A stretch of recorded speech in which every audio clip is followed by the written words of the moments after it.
Jumpa kembali di Chelsea TV Indonesia. Kali ini Chelsea TV Indonesia akan mengabarkan secara spesial untuk kalian tentang berita terupdate seputar Chelsea yang tentunya tidak boleh kalian lewatkan.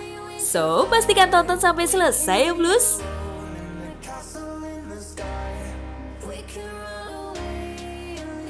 Marina Granovskaya memiliki misi transfer baru setelah kesepakatan Kai Havertz. Kesepakatan untuk membawa gelandang Bayer Leverkusen Kai Havertz ke Stamford Bridge mencapai tahap akhir. Namun, menurut ESPN, manajer Chelsea, Lampard telah kehilangan kesabaran kepada Kepa Arrizabalaga dan setelah urusan Havertz selesai, The Blues akan mengalihkan perhatian mereka untuk mendatangkan kiper baru. Kiper Manchester United, Dean Henderson menjadi incaran. The Blues dikabarkan siap menggandakan gaji pemain internasional U21 Inggris untuk memikatnya dari Old Trafford. Kontrak Henderson di Manchester United habis pada tahun 2022, tetapi menurut The Man, sang pemain hanya bersedia untuk kembali ke Old Trafford jika ia mendapat tempat di tim utama. Kiper Atletico Madrid, Jan Oblak juga dianggap sebagai target Lampard, tapi bos Atletico, Diego Simeone sebelumnya telah menolak untuk menjawab pertanyaan soal masa depan kipernya. Simeone berkata, wajar jika mereka menginginkan penjaga gawang yang memiliki karakteristik dan nilai seperti yang dimiliki Oblak. Itu tidak mengejutkan bagi saya karena dia sangat hebat dan dia adalah kapten kami.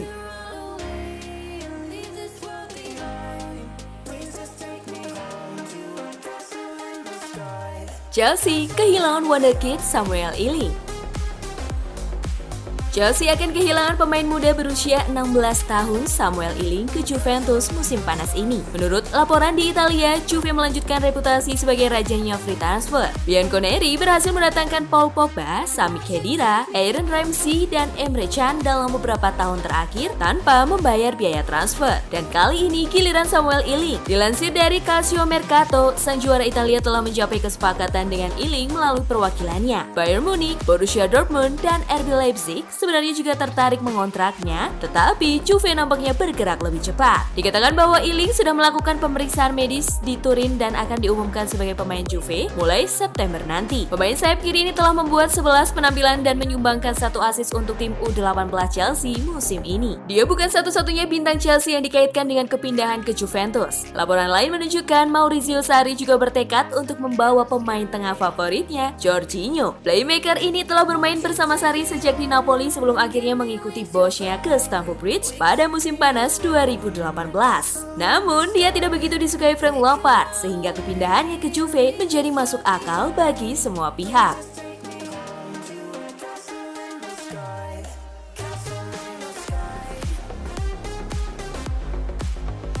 Pelatih Chelsea menyesal berkata-kata kasar di bangku cadangan Liverpool. Frank Lampard kedapatan marah-marah ke staf pelatih Jurgen Klopp saat duel Liverpool versus Chelsea. Manajer The Blues itu mengaku menyesal atas aksinya tersebut. Insiden itu terjadi di pinggir lapangan pada menit ke-38. Lampard yang biasanya dikenal kalem memprotes keputusan wasit yang memberikan free kick ke tim tuan rumah atas pelanggaran yang dilakukan Kovacic kepada Naby Keita sehingga berujung gol Alexander Arnold. Dikutip dari Independent, Lampard berkata, "Sejujurnya saya telah melihat videonya dan saya ada di sana. Dalam hal bahasa yang saya gunakan, saya menyesalinya. Tetapi dalam hal hasrat untuk membela tim saya, tentu tidak. Saya mungkin bisa merespon dengan cara lain sehingga bahasa yang saya keluarkan tetap terjaga," sambungnya. Lampard menyadari video tersebut menjadi ramai di media sosial. Ia mempunyai 2 anak perempuan yang juga bermain media sosial sehingga membuatnya menyesali kejadian itu. Beberapa laporan menyebut Lampard kecewa dengan perayaan juara Liverpool dan berkata mereka arogan. Padahal Lampard mengaku tidak mempunyai masalah apapun dengan Klopp. Dia menambahkan, Liverpool harus merayakan sebanyak mungkin apa yang mereka capai musim ini.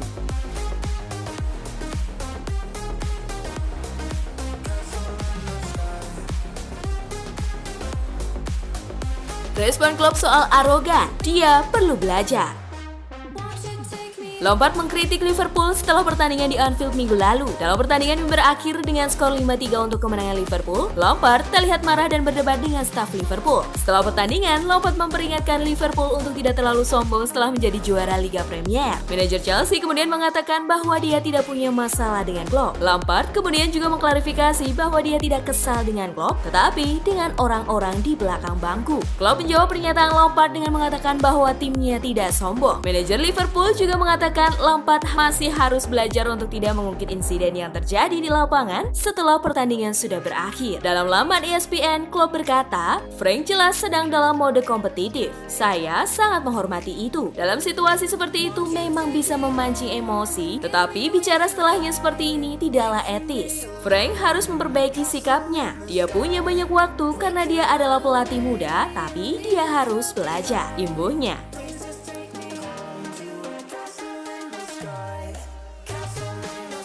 Chelsea berencana menjual gelandangnya. Kante telah berjuang dengan cedera ringan sepanjang musim dan belum tampil dalam 4 match terakhir The Blues. Frank Lampard sebelumnya menguraikan kekagumannya pada pemain asal Prancis itu. Dalam sebuah konferensi pers pada bulan Juni, ia mengungkapkan bahwa ia akan sangat senang memainkan Kante. Pemain berusia 29 tahun ini memang telah terbukti vital bagi Chelsea dalam meraih 2 gelar Liga Premier, Piala FA, dan Liga Eropa. Lampard baru-baru ini mengatakan kepada media bahwa Kante masih belum fit untuk laga hari Minggu dengan Wolves. Namun, menurut Calcio Mercato, ada penyebab yang lebih dalam tentang absennya sang gelandang baru-baru ini. Sumber mengklaim bahwa status Kante di mata teman-temannya telah menurun secara signifikan. Bahkan, Lampard tidak lagi merasa dia adalah bagian penting dari tim dan bisa pergi jika tawaran yang tepat masuk meski laporan itu belum menyebutkan harga. Kedatangan Hakim Ziyech ditambah Kai Havertz mewajibkan The Blues menyeimbangkan keuangannya sehingga penjualan menjadi prioritas utama. Terlebih lagi, Inter Milan dilaporkan tertarik mendatangkan gelandang Prancis itu.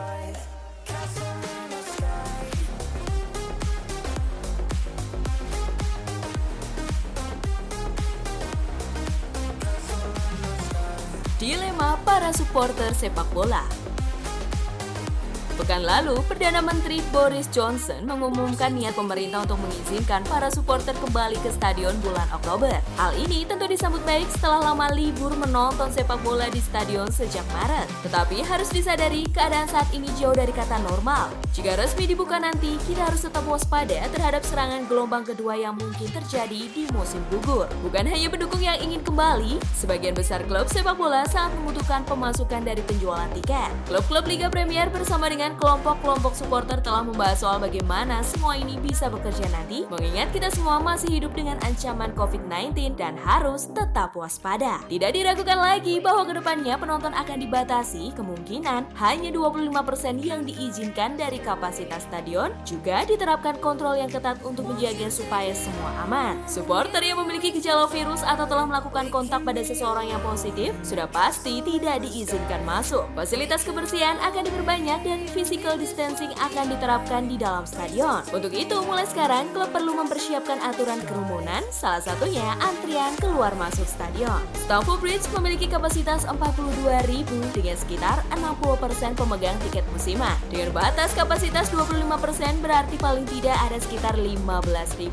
pemegang tiket musiman yang tidak kebagian tempat. Tercatat, Chelsea juga memiliki banyak fans di kelompok umur rentan, yakni di atas 55 tahun. Dari diskusi yang dilakukan di kalangan supporter, gagasan untuk kembali pada bulan Oktober cukup terpecah. Mereka yang lebih tua sangat berhati-hati dan yang lebih muda terlihat kurang peduli. Realistis rasanya jika sejumlah pemegang tiket musiman akan enggan untuk kembali sampai ada kepastian tidak ada risiko tertular virus atau vaksin telah dirilis. Masalah lain yang akan timbul adalah fakta bahwa pengalaman menonton akan sangat berbeda dari sebelumnya. Stadion hanya diisi seperempat, protokol kesehatan yang sangat ketat, tidak bisa duduk bergerombol, dan lain sebagainya. Bagi banyak orang, pengalaman menonton pertandingan bukan hanya tentang apa yang terjadi selama 90 menit di lapangan, melainkan semua keseruan yang dirasakan di hari itu. Semua pihak harus menyadari sepak bola tidak sepadan dengan risiko tertular virus mematikan. Kita masih dapat menonton pertandingan di rumah. Pemerintah dalam hal ini harus betul-betul berhati-hati dalam mengambil langkah.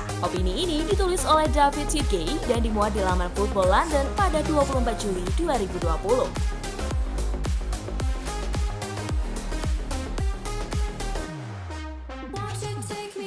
Premier League 2020-2021 dimulai 12 September. FA dan EFL mengumumkan bahwa Premier League musim 2020-2021 dan kasta-kasta di bawahnya akan dimulai pada 12 September 2020.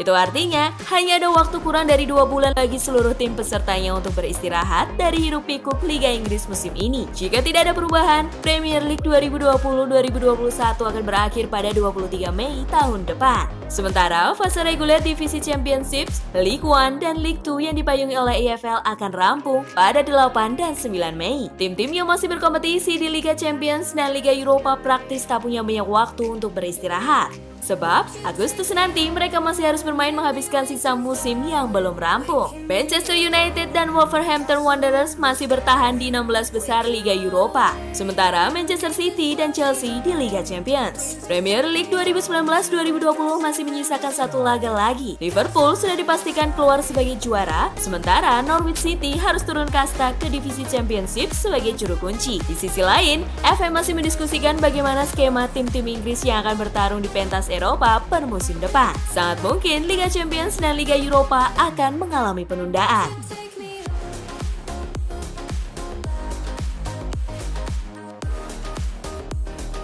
Tiga kesalahan Lampard dalam laga melawan Liverpool. Jurnalis The Pride of London Hugo Amaya mencatat setidaknya ada 3 kesalahan Frank Lampard yang akhirnya harus dibayar mahal dengan 5 gol bersarang di gawang Kepa. Berikut ini adalah ulasannya. Pertama, memainkan Kepa. Kepa Arrizabalaga tidak siap untuk laga ini. Di semifinal Piala FA melawan Manchester United, Lampard memilih untuk memainkan Willy Caballero dan hasilnya terbayar. Kiper Argentina itu tampil dengan tangguh, berani, dan cepat memberikan respon. Caballero adalah kiper yang penuh percaya diri. Chelsea hanya membutuhkan kiper yang berani untuk menepis bola, melakukan setiap lompatan, dan mengatur pertahanan. Namun yang didapat adalah penjaga gawang yang tidak bisa menepis bola. Performa Arrizabalaga benar-benar buruk. Kurangnya kinerja kiper bukanlah sesuatu yang mengejutkan. Tetapi hal itu seharusnya tidak terjadi. Namun sayangnya Lampard memilih untuk memainkan kiper nomor satunya. Mungkin ini adalah momen bagi Arrizabalaga untuk bersinar, tetapi kenyataannya menghadapi pemain seperti Liverpool terbukti gagal total. Bahkan jika bukan karena upaya Kudzoma di lini belakang, The Reds mungkin bisa saja membukukan 8 gol. Lampard seharusnya mempertimbangkan semua faktor dan lebih baik menunjuk Caballero. Arrizabalaga tampaknya perlu memulihkan kekuatan mentalnya sebelum bertindak sebagai pemimpin di depan gawang kembali. Caballero harus menjadi starter untuk sisa musim ini jika Chelsea ingin mencapai tujuannya.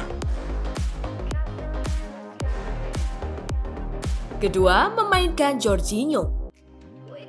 Selama beberapa pertandingan terakhir, Chelsea memiliki kelemahan besar di lini tengah yang semua berasal dari Jorginho. Saat melawan Manchester United, performa Jorginho sangat baik. Namun dalam kenyataannya, ia seharusnya bisa lebih mendominasi mengingat performa United saat itu yang buruk. Jorginho adalah pemain yang cukup lemah di lini tengah. Ia tidak ahli dalam melakukan tackle atau mengoper bola ke belakang. Melawan Liverpool, Jorginho dibebankan banyak tanggung jawab di lini tengah.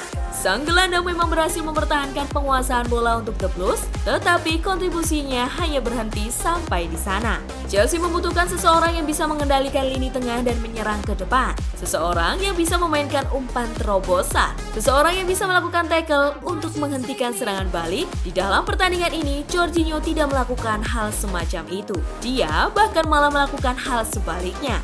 Sebenarnya Lampard memiliki dua opsi memasang Jorginho atau Ruben Loftus-Cheek. Untuk alasan apapun, Lampard memilih yang pertama. Mungkin didasari pengalaman atau kebugaran pemain. Pada akhirnya, itu adalah keputusan yang buruk dan menjadi salah satu alasan utama Chelsea tidak bisa bertarung.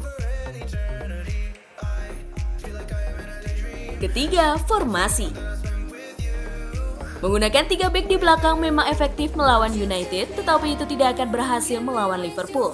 Lampard terjebak pada strategi yang sama yang dia tetapkan melawan Manchester United. Meskipun berhasil, itu bukan hanya karena rencana Lampard yang bagus, tetapi karena MU memang tidak paham apa yang harus dilakukan untuk mengatasi masalah tersebut. Meskipun Chelsea memulai pertandingan dengan baik, pasukan Klopp mampu mengeksploitasi kelemahan Chelsea. Seharusnya Lampard mengubah formasi dan taktik yang lebih konvensional, mungkin 4-3-3 atau 4-2-3-1 untuk memberi tim lebih banyak waktu untuk membangun permainan dan mencegah para bek sayap lawan saat menyerang. Pertandingan melawan Liverpool adalah salah satu yang terburuk. Gol datang dengan begitu cepat dan tidak ada yang bisa mencegahnya. Chelsea terpaksa harus bertarung habis-habisan melawan Wolves untuk mencapai tujuannya di Liga Champions musim depan. Tetapi untuk melakukannya, Lampard harus belajar dari kesalahannya dan tidak mengulanginya.